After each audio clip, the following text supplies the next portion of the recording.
Subscribe to our channel by clicking the subscribe button. Click the bell button and enjoy the latest uploads from our channel. حضرت قطبالدین بختیار کاکی کی ولادت کے بارے میں بہت سی روایات ملتی ہیں۔ آپ اسلامی تاریخ کے مطابق 569 ہجری اور انگریزی تاریخ کے مطابق 1173 کو غارگستان کے ایک چھوٹے سے علاقے اوش میں پیدا ہوئے، جبکہ کچھ روایات میں ملتا ہے کہ آپ بغداد میں پیدا ہوئے۔ بہت سے لوگ آپ کا اصل اور مکمل نام نہیں جانتے۔ آپ کا اصل نام بختیار اور مکمل نام حضرت خواجہ سید محمد قطب الدین بختیار کاکی تھا۔ آپ کے والد کا نام حضرت سید کمال الدین تھا۔ اس کے علاوہ آپ کا سلسلہ نسب امیر المومنین حضرت امام علی ابن ابی طالب سے ملتا ہے۔ یہ سلسلہ نسب کچھ اس طرح ہے: حضرت قطب الدین بختیار کاکی بن سید کمال الدین بن سید موسیٰ بن سید احمد بن سید کمال الدین بن سید محمد بن سید احمد بن سید رضی الدین بن سید حسام الدین بن سید راشد الدین بن سید جعفر بن سید نافع الوجود بن سید علی موسیٰ رضا بن امام موسیٰ کاظم بن امام جعفر صادق بن امام محمد باقر بن امام زین العابدین بن سید الشہداء حضرت امام حسین بن امیر المومنین حضرت امام علی ابن ابی طالب۔ روایت میں ملتا ہے کہ حضرت قطب الدین بختیار کاکی کو بچپن میں قرآن حفظ نہیں ہوتا تھا۔ حضرت قطب الدین بختیار کاکی اس بات کو لے کر بہت پریشان رہتے تھے کہ مجھے قرآن حفظ کیوں نہیں ہو رہا۔ ایک دن حضرت محمد صلی اللہ علیہ وآلہ وسلم حضرت قطب الدین بختیار کاکی کو خواب میں ملے۔ حضرت قطب الدین بختیار کاکی نے جب نبی پاک صلی اللہ علیہ وآلہ وسلم کو خواب میں دیکھا تو آپ رونے لگے اور عرض کی: اے میرے مولا، اے میرے نبی صلی اللہ علیہ وآلہ وسلم، میں قرآن حفظ کرنا چاہتا ہوں لیکن قرآن مجھے حفظ نہیں ہو رہا۔ نبی صلی اللہ علیہ وآلہ وسلم نے فرمایا: اچھا ایسا کرو کہ سورہ یوسف حفظ کر لو، اللہ نے چاہا تو تجھے قرآن بھی حفظ ہو جائے گا۔ جب حضرت قطب الدین بختیار کاکی خواب سے بیدار ہوئے، یعنی کہ خواب سے باہر نکلے، تو رسول اللہ صلی اللہ علیہ وآلہ وسلم کے فرمان کے مطابق سورہ یوسف یاد کرنا شروع کر دی۔ جب سورہ یوسف حفظ ہو گئی تو اس کے بعد حضرت قطب الدین بختیار کاکی فرماتے ہیں کہ مجھے قرآن بھی بڑی آسانی سے حفظ ہو گیا تھا۔ اس کے بعد حضرت قطب الدین بختیار کاکی جب محفل میں لوگوں کے ساتھ بیٹھتے تو آپ ان سے یہ ضرور فرماتے کہ جس کو بھی قرآن حفظ کرنا ہو وہ پہلے سورہ یوسف کو ضرور حفظ کر لے، اس کے بعد قرآن حفظ کرنے کی نیت کرے، انشاءاللہ اسے قرآن بہت جلد حفظ ہو جائے گا۔ حضرت قطب الدین بختیار کاکی کی عمر جب 18 مہینے ہوئی تو آپ کے والد حضرت سید کمال الدین اللہ کو پیارے ہو گئے۔ اس کے بعد حضرت قطب الدین بختیار کاکی کی پرورش آپ کی والدہ محترمہ نے کی۔ حضرت قطب الدین بختیار کاکی جب 5 سال کے ہوئے تو آپ کی والدہ نے حضرت مولانا ابو حفظ کے پاس ابتدائی تعلیم حاصل کرنے کے لیے بھیج دیا۔ ایک دن حضرت معین الدین چشتی اجمیری رحمۃ اللہ علیہ کا گزر حضرت قطب الدین بختیار کاکی کی بستی سے ہوا۔ اس وقت حضرت قطب الدین بختیار کاکی کی عمر 17 سال تھی۔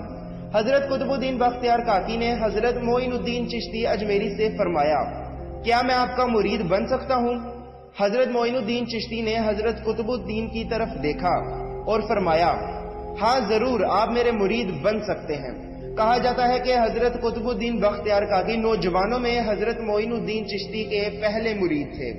اب ایک اہم سوال کہ حضرت قطب الدین بختیار کاکی کے نام کے ساتھ لفظ کاکی کیسے، کب اور کیوں آیا؟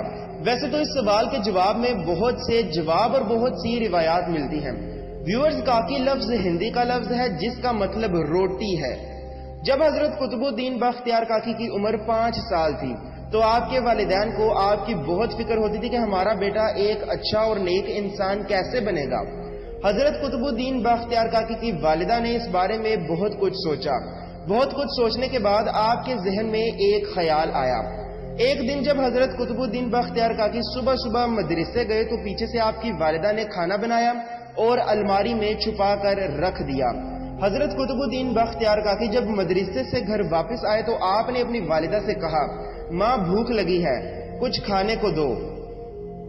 آپ کی والدہ نے نہایت ہی ادب سے جواب دیا: بیٹا ہمیں بھی تو اللہ تعالیٰ ہی کھانا دیتا ہے، وہی ہم سب کا رازق ہے، وہی ہم سب کو رزق پہنچاتا ہے، وہی ہم سب کا رازق و مالک ہے۔ اس طرح حضرت قطب الدین بختیار کاکی کی والدہ نے اللہ رب العزت کا تعارف آپ کو کروایا، اور پھر آپ کی والدہ نے کہا بیٹا روٹی تو تمہیں اللہ سے ہی ملے گی، اللہ سے مانگو۔ اس پر حضرت قطب الدین بختیار کاکی نے فرمایا امی میں اللہ سے روٹی کیسے مانگوں؟ آپ کی والدہ نے فرمایا بیٹا مسلح بچھاؤ۔ اس پر آپ نے مسلح بچھایا اور اللہ سے نہایت ہی ادب کے ساتھ دعا کرنے لگے کہ اے اللہ میں مدرسے سے آیا ہوں، بہت بھوک لگی ہے، مجھے کھانا دے دیجئے۔ حضرت قطب الدین بختیار کاکی کچھ دیر تک ایسے ہی اللہ سے دعا کرتے رہے۔ کچھ دیر بعد آپ کی والدہ نے کہا بیٹا اللہ تعالیٰ نے کھانا بھیج دیا ہوگا، کمرے میں ڈھونڈو، یہی کہیں پر ہوگا۔ حضرت قطب الدین بختیار کاکی کمرے میں روٹی ڈھونڈنے لگے۔ کچھ دیر بعد آپ کو روٹی مل گئی۔ آپ نے اللہ کا شکر ادا کیا اور بسم اللہ پڑھ کر روٹی کھانے لگے۔ اس کے بعد حضرت قطب الدین بختیار کاکی کے دل میں اللہ رب العزت کے بارے میں خیال آیا، اور آپ روز اپنی والدہ سے اللہ کے بارے میں پوچھتے اور کہتے امی وہ سب کو کھانا دیتا ہے، پرندوں کو بھی، حیوانوں کو بھی، پتہ نہیں اس کے پاس کتنے خزانے ہیں جو کبھی ختم نہیں ہوتے۔ حضرت قطب الدین بختیار کاکی کی یہ بات سن کر آپ کی والدہ بہت خوش ہوئی کہ میرے بیٹے کے دل میں اللہ کی محبت پیدا ہو رہی ہے۔ ایک دن ایسا آیا کہ آپ کی والدہ اپنے رشتہ داروں کے گھر گئی ہوئی تھی۔ آپ کی والدہ کو یاد نہ تھا کہ میرا بیٹا مدرسے سے گھر واپس آ چکا ہے۔ آپ جلدی سے گھر کی طرف بھاگتی ہوئی آئیں۔ آپ رستے میں رو رہی تھی اور روتے روتے یہ کہہ رہی تھی کہ اے میرے پروردگار، میں نے اپنے بیٹے کے دل میں تیری محبت پیدا کرنے کے لیے یہ سب کچھ کیا ہے۔ اے میرے پروردگار میری لاج رکھنا، اگر میرے بیٹے کو آج کھانا نہ ملا تو اس کا یقین ٹوٹ جائے گا اور میری ساری محنت ضائع ہو جائے گی۔ آپ رستے میں روتی روتی اور اللہ سے دعائیں مانگتے ہوئے گھر پہنچی۔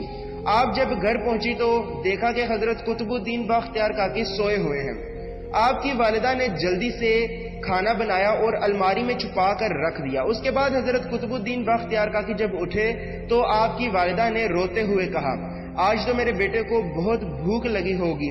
حضرت قطب الدین بختیار کاکی نے بہت ہی پیار سے جواب دیا نہیں ماں مجھے آج بھوک نہیں لگی۔ آپ کی والدہ نے کہا آپ کو بھوک کیوں نہیں لگی؟ حضرت قطب الدین بختیار کاکی نے جواب دیا ماں میں جب مدرسے سے آیا تو مسلح بچھا کر اللہ سے دعا کی، اللہ پاک میں ابھی مدرسے سے آیا ہوں، بہت زیادہ تھک گیا ہوں، اور اللہ پاک آج تو امی بھی گھر پر نہیں ہیں، اللہ پاک مجھے کھانے کے لیے روٹی دو۔ اسی وقت میں نے دیکھا کہ گھر کے ایک کونے میں ایک روٹی پڑی ہے، میں نے وہ روٹی اٹھا لی اور کھا لی، لیکن امی جان آج کی روٹی کھانے میں جو مزہ آیا وہ مجھے پہلے کبھی نہیں آیا۔ اس واقعے کے بعد سے آپ کے نام کے ساتھ کاکی بولا جانے لگا۔ اس کے بعد آپ جب جوان ہوئے تو آپ نے لوگوں کو اسلام کی دعوت دینا شروع کر دی۔ حضرت قطب الدین بختیار کاکی نے لوگوں کو اسلام کی دعوت دینے کے لیے افغانستان، ایران اور عراق کا سفر کیا۔ حضرت قطب الدین بختیار کاکی کی اللہ اور اللہ کے رسول صلی اللہ علیہ وآلہ وسلم سے محبت کا اندازہ اس بات سے لگایا جا سکتا ہے کہ حضرت قطب الدین بختیار کاکی ہر روز کم از کم 95 رکعت نماز اللہ کی یاد کے لیے اور کم از کم ہر رات کو 3000 بار رسول اللہ صلی اللہ علیہ وآلہ وسلم کی مبارک ذات پر درود السلام بھیجتے تھے۔ کہا جاتا ہے کہ حضرت قطب الدین بختیار کاکی کے 27 خلفاء تھے جو کہ مختلف علاقوں میں جا کر اسلام کی تبلیغ کرتے رہے۔ ان خلفاء میں سے کچھ اہم شخصیت کے نام یہ ہیں: حضرت شیخ بدر الدین غزنوی، شیخ ضیاء الدین رومی، سلطان شمس الدین التمش، قاضی حامد الدین ناغواری اور حضرت بابا فرید الدین گنج شکر۔ ویورز میں پہلے ہی حضرت بابا فرید الدین گنج شکر رحمۃ اللہ علیہ کی ہسٹری پر ایک ویڈیو بنا چکا ہوں، اگر آپ اس ویڈیو کو دیکھنا چاہیں تو اس ویڈیو کا لنک آپ کو ڈسکرپشن اور اس ویڈیو کے لاسٹ میں مل جائے گا۔ اس کے علاوہ حضرت قطب الدین بختیار کاکی کی ذہانت و علمی کی وجہ سے آپ کو جو ٹائٹلز دیے گئے ان میں سے کچھ یہ ہیں: کتب الاکتب، کتب الاسلام، ملک المشائخ، سلطان الطریقت، برہان الحقیقت، امام العاملین، سراج الاولیاء۔ اسی طرح حضرت قطب الدین بختیار کاکی رحمۃ اللہ علیہ اسلامی تاریخ کے مطابق 14 ربیع الاول 633 ہجری اور انگریزی تاریخ کے مطابق 1235 کو دلہی میں اللہ کو پیارے ہو گئے۔ ویورز، ہم سب مسلمانوں کو اللہ کے ان نیک لوگوں سے کچھ نہ کچھ ضرور سیکھنا چاہیے، نہ کہ صرف ان کے مزارات پر جا کر دعائیں مانگنی چاہیے۔ میرا آج کی اس ویڈیو کو بنانے کا مقصد یہ بھی تھا کہ میں آپ کو بتا سکوں کہ ان اللہ کے نیک لوگوں کے دلوں میں اللہ اور اللہ کے رسول صلی اللہ علیہ وآلہ وسلم کے لیے کتنی محبت تھی. ہمیں بھی اللہ کے رسول صلی اللہ علیہ وآلہ وسلم اور آل رسول صلی اللہ علیہ وآلہ وسلم سے بھی اسی طرح محبت کرنا ہوگی, تبھی شاید قیامت والے دن ہماری بخشش ہو سکے. اللہ رب العزت ہم سب مسلمانوں کو نیک, سچا اور ایک مسلمان بننے کی توفیق عطا فرمائے, آمین. انشاءاللہ میں بہت جلد حضرت قطب الدین بااختیار کاکی رحمۃ اللہ علیہ کی زندگی پر ایک تفصیلی ڈاکومنٹری لے کر آپ کی خدمت میں حاضر ہوں گا.